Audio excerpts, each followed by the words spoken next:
নির্বাণানন্দজি বলে দিলেন যে মা এসেছেন। পুজো করতে করতে অনুভব করলাম যে মা সত্যি জ্যান্ত।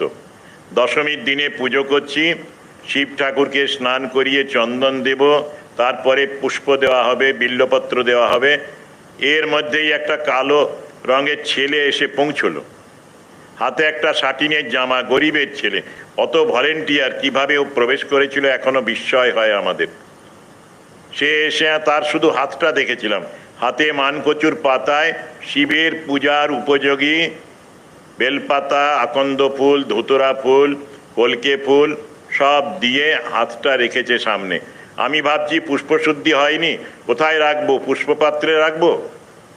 নেব কি নেব না? মহারাজ জোর করে বললেন, ফুলগুলি পুষ্পপাত্রে রাখো, এই ফুল দিয়ে পুজো করো।